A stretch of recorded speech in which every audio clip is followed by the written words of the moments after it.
Hi friends, welcome back to my channel. இன்றைக்கி நம்ம ரொம்பவே வெரைட்டியான 2 ஸ்நாக் ஐட்டம் பண்ண போகிறோம். வாங்க செய்கிறது எப்படின்னு பார்த்துக்கலாம். இதுக்கு ஃபஸ்ட்டு ஒரு மிக்சிங் பவுல் எடுத்துக்கோங்க. ஒரு மெஷர்மெண்ட் கப் எடுத்துக்கோங்க. மெஷர்மெண்ட் கப்புக்கு 1 கப் அளவுக்கு கடலை மாவு சேர்த்திருக்கேன்.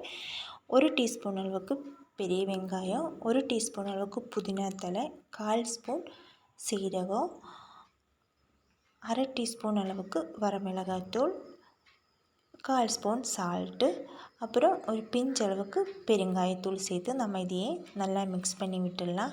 இது மாவு எல்லாம் ஒன்றுக்குன்னா நல்லா மிக்ஸ் ஆனதுக்கப்புறம் நாம் ஒரு மிக்ஸி ஜார் எடுத்துக்கோங்க.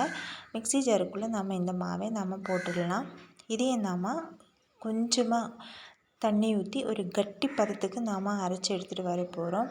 கொஞ்சம் ஃபஸ்ட்டு ஒரு 2 டம்ளர் இல்லைன்னா 3 டம்ளர் தண்ணி ஊற்றி நீங்கள் அப்படி அரைச்சி பாருங்கள். இப்படி தான் இருக்கணும் நம்மளோட மாவு கன்சிஸ்டன்சி.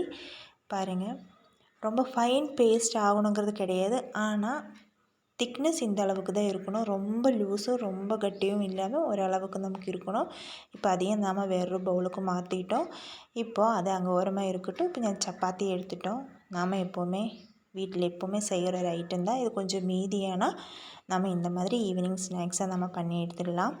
இப்போது ஒரு சப்பாத்தியை எடுத்து மாற்றி வச்சுட்டோம். இப்போ பார்த்திங்கன்னா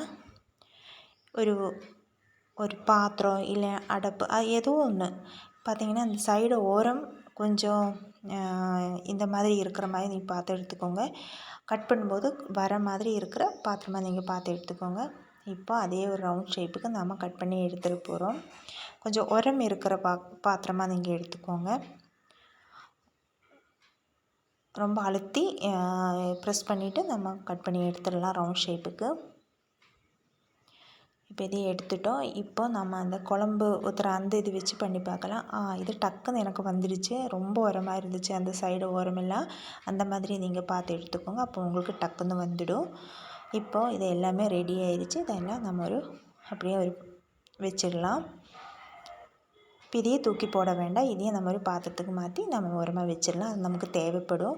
இப்போது நாம் மிக்ஸ் பண்ணி வச்சுருந்த நம்மளோட கடலை மாவு மிக்ஸ் இருக்கும் இல்லையா, அதையே கொஞ்சம் நம்ம ஸ்பூனில் எடுத்துக்கோங்க. அதுக்கப்புறம் இந்த சப்பாத்திக்கு மேலே ஒரு சைடு மட்டும் நம்ம அப்ளை பண்ணிக்கலாம். இந்த மாதிரி தான், 2 சைடு வேண்டாம், ஒரே ஒரு சைடு நம்ம அப்ளை பண்ணி விட்டுருக்கோங்க. நீங்கள் நல்லா நைஸாக அப்ளை பண்ணிக்கோங்க. இப்படி தான். மற்றபடி எல்லாத்தையுமே நம்ம எடுத்துகிட்டு வந்துடலாம். இப்போ எல்லாம் ரெடி ஆயிடுச்சு. நீங்கள் அடுப்பு பற்ற வச்சு ஒரு கடாய் வச்சுக்கோங்க. அதுக்கு தேவையான கொஞ்சம் ஆயில் ஊற்றிட்டேன். ஆயில் கொஞ்சம் நல்லா சூடாகவும் நம்ம இதையே அதுக்குள்ளே போட்டு ஃப்ரை பண்ணி எடுக்க போகிறோம். எப்படி வேணாலும் நீங்கள் திருப்பி போட்டு ஃப்ரை பண்ணலாம். அந்த மசாலா கடலை மாவெல்லாம் மேலே வர மாதிரியும் நீங்கள் போட்டுடலாம். அதனால தான் 2 சைடும் திருப்பி மாற்றி மாற்றி போட்டு உங்களுக்கு காமிக்கிறோம். எப்படி வேணாலும் நம்ம ஆயிலுக்குள்ளே போட்டு நம்ம ஃப்ரை பண்ணிக்கலாம். கொஞ்சம் 2 நிமிஷம் 3 நிமிஷத்துக்கு அப்புறம் நீங்கள் திருப்பி போட்டு ரெண்டு சைடும் நல்லா ஃப்ரை பண்ணி எடுத்துக்கோங்க. இப்படி தான். என்னோடய சேனலில் நீங்கள் ஃபஸ்ட் டைம் தான் பார்க்குறீங்கன்னா கொஞ்சம் நல்ல நல்ல வீடியோஸ் எல்லாம் நம்ம சேனலில் இருக்குது. எல்லாம் விசிட் பண்ணி பாருங்கள். இப்போ பாருங்கள், கலர் கொஞ்சம் லைட்டாக கோல்டன் கலர் ஆனவும் நம்ம இதையெல்லாம் நம்ம வேறு தட்டுக்கு மாற்றிடலாம். இப்போது நம்ம கட் பண்ணி மீதி வச்சுருந்த நம்மளோட சப்பாத்தி இருக்கும் இல்லையா, அதையுமே நாம் இதில் போட்டு நல்லா ஃப்ரை பண்ணி எடுக்க போகிறோம். கொஞ்சம் நல்லா கோல்டன் கலர் ஆகிற வரைக்கும் பாருங்கள், இந்த மாதிரி இருக்கணும். இப்போ நாம் மற்றதையும் இதே மாதிரி பண்ணி எடுத்துடணும். இப்போது கொஞ்சமாக ஒரு 3-4 டேபிள் ஸ்பூன் அளவுக்கு வேர்க்கடலை எடுத்துருக்கேன். இதையுமே அந்த ஆயில் போட்டு நான் நல்லா ஃப்ரை பண்ணி எடுத்துட்டோம். இப்போது ஒரு மிக்சிங் பவுல் எடுத்துக்கோங்க. பாருங்கள், இது நல்ல முறுமுறுன்னு இருக்குது நம்மளோட இந்த சப்பாத்தி, ஃப்ரை பண்ண சப்பாத்தி. இதையெல்லாம் நம்ம குட்டி குட்டியாக கட் பண்ணி எடுத்துடுறோம். இப்போ அது அங்கே இருக்கட்டும்.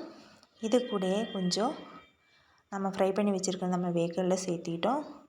கொஞ்சம் பெரிய வெங்காயத்தை கட் பண்ணி வச்சுருந்தோம், அதையும் சேர்த்தி கொஞ்சம் கொத்தமல்லி தழை தூவி போட்டிருக்கோம். கொஞ்சம் கேரட்டு, இதுக்கு அளவு கிடையாது, நீங்கள் எவ்வளோ சப்பாத்தி எடுக்கிறோமோ அதுக்கு தகுந்த மாதிரி போட்டுக்கோங்க. அப்புறம் கொஞ்சம் நம்மளோட பொரி ஒரு பவுலுக்கு ஃபுல்லாக போட்டுட்டோம். ஒரு 1/2 டேபிள் ஸ்பூன் அளவுக்கு வரமிளகாத்தூள், 1/4 ஸ்பூன் அளவுக்கு கரம் மசாலா தூள் போட்டு ஒரு 1/2 லெமன் புழிஞ்சு ஊற்றிட்டு ஃபைனலாக கொஞ்சம் தேங்காய் எண்ணெய் ஊற்றி நம்ம இதையே நல்லா மிக்ஸ் பண்ணி போகிறோம். மிக்ஸ் பண்ணி எடுத்துட்டோம்னா நம்மளோட மசாலா பொரி நம்ம ரெடி ஆயிடுச்சு. பாருங்கள், நான் ஈஸியாக நம்மளோட ஈவினிங் ஸ்நாக்ஸ் 2 ஈவினிங் ஸ்நாக்ஸ் நமக்கு ரெடி ஆயிடுச்சு. இது நம்ம சட்னி இல்லைன்னா ஏதோ சோஸ் வச்சு நீங்கள் சாப்பிட்டுக்கலாம். மசாலா பொரி பாருங்கள் எவ்வளோ அழகாக வந்திருக்குன்னு பாருங்கள். நம்மளோட மீதியான சப்பாத்தியை வச்சு தான் நம்ம இது பண்ணியிருக்கோம். அதுவும் ஃப்ரை பண்ணி இது போட்டு சாப்பிடும்போது ரொம்ப டேஸ்ட்டாக இருந்தது. நீங்கள் ட்ரை பண்ணி பாருங்கள். அடிக்கடி நான் செய்கிறத ஒரு விஷயந்தான் இது. குழந்தைகளுக்கெல்லாம் நீங்கள் செஞ்சு கொடுங்க. செஞ்சு பார்த்துட்டு ஃபீட்பேக் மறக்காமல் சொல்லுங்கள். வீடியோஸ் பிடிச்சிருந்தால் லைக் பண்ணுங்கள். உங்கள் ஃப்ரெண்ட்ஸ் ரிலேட்டிவ்ஸுக்கெல்லாம் ஷேர் பண்ணுங்கள். நாளைக்கு நல்ல ஒரு டிஷ்ஷுமா வரேன். டாட்டா, பாய்.